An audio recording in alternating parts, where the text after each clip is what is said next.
Hey there, have you ever felt like life threw you a curveball and suddenly found yourself on the sidelines? Maybe you felt forgotten, stuck, or just not quite where you want to be. Well, guess what? You are not alone. We have all been there. Those moments when we are craving for that great comeback, that resurgence, that epic reclaiming of our lives. Yeah, we've all been there. So today's video, we are diving deep into the art of making the greatest comeback. And hey, spoiler alert, I am not a psychologist or an expert that has fancy degrees. Nope, I am just a virtual friend who's going to share some thoughts, experiences, and hopefully some nuggets, not the chicken nuggets, nuggets of wisdom to help you on your journey. Stick around until the end of this video because I have some killer tips and insights that might just be what you have been searching for. It is all about reclaiming your life, dusting off those setbacks, and coming back stronger than ever. So grab a seat or a drink, get comfy, and let's embark on this journey together. If you have something in mind that you want to add on this topic today, please feel free to comment it down below. So let's go. What are we waiting for? Maybe our greatest comeback is just around the corner. Let's go.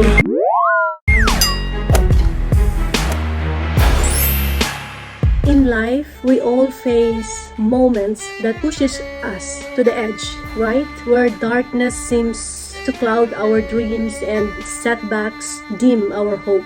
But what if these moments are not the end? What if they are the beginning of our great story? Your great story, our great story. Let me share with you some inspiring quotes that I have read lately. I hope you will be inspired as well. Just a couple of quotes. This one is from Martin Luther King Jr. It says, "Faith is taking the first step even when you don't see the whole staircase." It's from The Strength to Love by Martin Luther King Jr. And here's one, and the author is unknown. God often uses our deepest pain as the launching pad of our greatest calling by unknown. Attributed to Lisa TerKeurst in It's Not Supposed to Be This Way, Finding Unexpected Strength When Disappointment Leave You Shattered. Have you ever stumbled on those quotes? Let me know in the comments below. That would be nice to know. So, are you ready to make the ultimate comeback of your life? Today, I will be sharing with you 4 powerful tips to ignite your journey.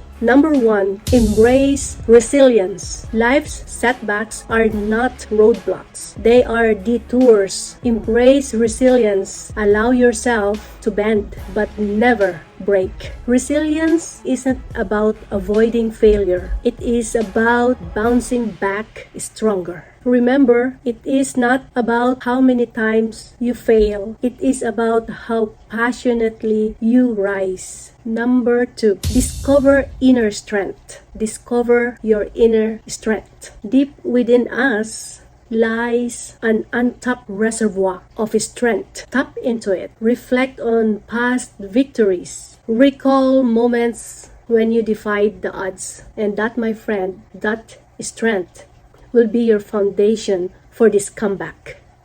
Believe in your strength. Your strength is going to be your weapon, your secret weapon.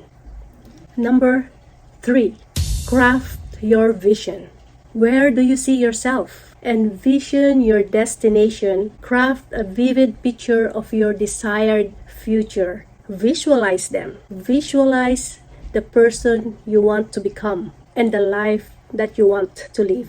Your visions fuels your journey. It will be the compass guiding your comeback. Number 4, take bold action. Now is the time to take action. Take bold steps, even if they are small. Each action propels you forward.